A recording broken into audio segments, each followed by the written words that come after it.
Hey guys, welcome back to Crypto Skillet. In this video, I'm going to talk about the new merger between the YieldZilla protocol and the Survivor protocol. Now, YieldZilla is a protocol that I've been invested in for a few months now. And when it first came out, it was one of the highest APY rebasing protocols out there. And you can see here on the website, this is a protocol that was giving holders 2.5% daily. It ended up coming out to an APY of over 900,000%. And while that is extraordinarily high, I decided to invest after doing some research into the project, and I still hold it to this day. Now, for anybody else who has been a holder of YieldZilla, there has been some very important news that you need to know about. So the YieldZilla protocol has announced they are going to be merging with Survivor protocol.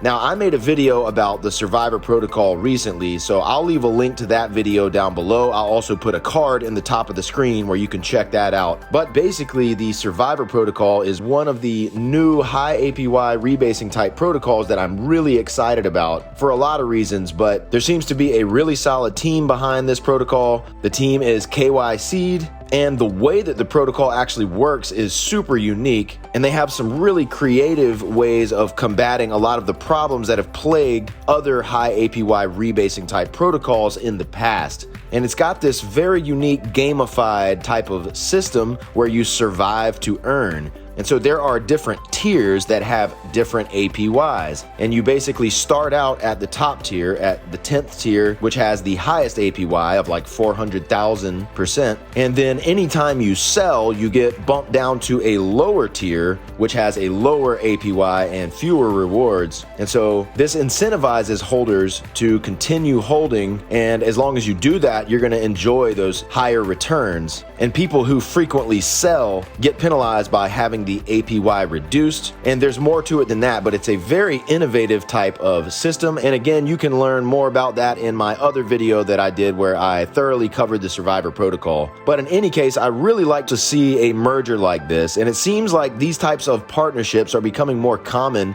in the DeFi community lately, and I think that's a really great thing, because when these teams join together, they can share their resources and experience to create an even better protocol. Now, with regard to this merger, there have been some really important developments and a few things have changed. So let's hop over to the YieldZilla Discord and I'll show you what I mean. So first, they made the announcement on July 20th, and they said, "We have done a lot of thinking on the current switch with YDZ, especially in this current market. The investment fund arm would take a long time for anyone holding YDZ to make returns while we are in a brutal bear market. We have been presented an amazing opportunity to help a partner while also revitalizing the YDZ community." And of course, YDZ is the native token for the YieldZilla protocol.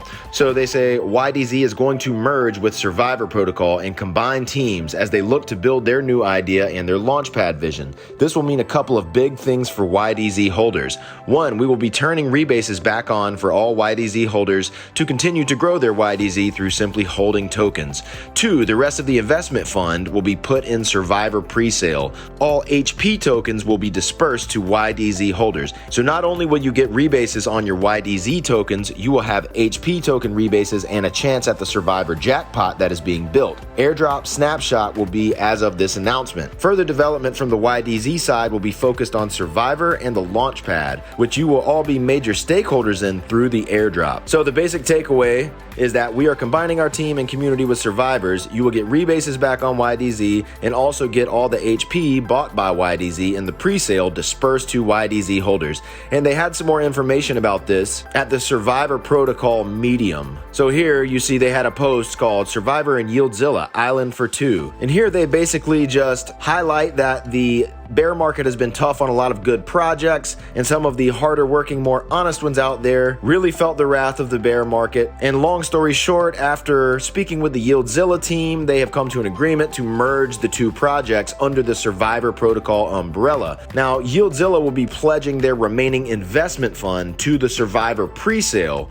and that came out to about $80,000 to buy the HP tokens. And in return, the HP tokens bought will be distributed back back to the holders of YDZ based on how much they hold. And then they explain why this is good for the protocol. It gives additional liquidity to the survivor protocol. And of course, they mentioned that they will be adding additional brain power to the already experienced DeFi team. And of course, that is good. Now, since they made these initial announcements, a few things have changed in the details of how it actually works. So here on the 21st of July, they explained how the airdrop would work for YDZ holders. So they say all eligible wallets will be able to claim their portion of the airdrop at a one-to-one basis US dollar wise. So for example, if you have $100 worth of YDZ, you can claim $100 of HP tokens. And they also say that all eligible wallets will have 1 month to claim their portion of the airdrop. Unclaimed tokens will be burned, so be sure to claim before the month period is up. And the period to claim will be a month after pre-sale ends. So you have until August 22nd at midnight UTC time to claim your airdrop. So to determine the eligible wallets, they had taken a snapshot at the time that they made that announcement, and all wallets that held at least $20 worth of YDZ tokens are eligible to claim the airdrop.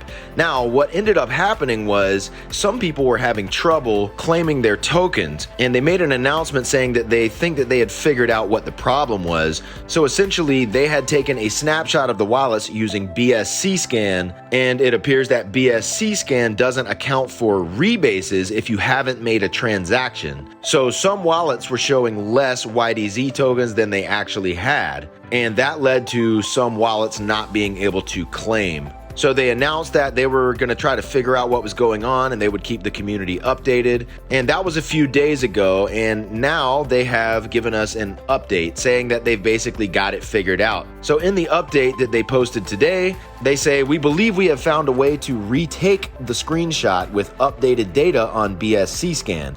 Instead of the outdated BSC scan data, it would have the accurate values in your wallet. It looks like we have to run a BSC archive node in order to get that information. The snapshot will still be the exact same time and date, so no worries there.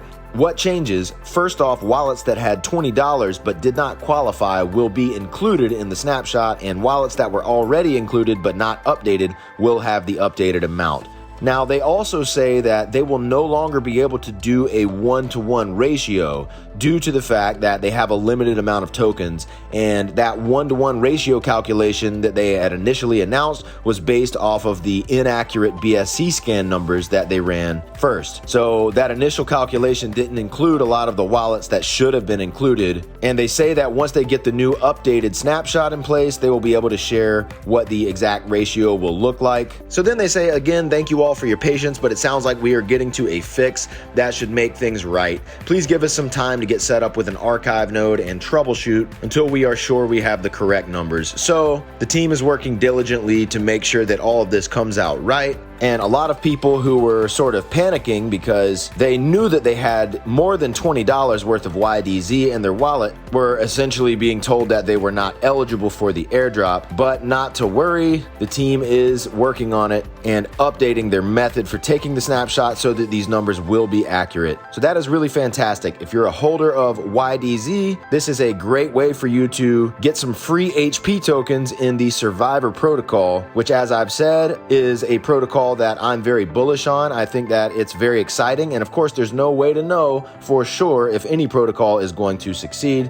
but I think they have some really innovative ideas, and they seem to have a really great team behind them as well. And guys, if you are invested in these projects, I think it's extremely important that you join their social communities like Discord, because this is where they post updates regularly and they interact with the community. So make sure that you are joining their social channels so that you don't miss important updates that the team announces. So that's it for this update video. Of course, none of this is financial advice. I'm not a financial advisor. I'm just a guy on YouTube sharing my thoughts, experiences, and opinions. So always do your own research and invest at your own risk. And if you got value out of this video, do me a favor and smash that like button. It helps out the channel and it helps this video get pushed out to more people who need to see this information.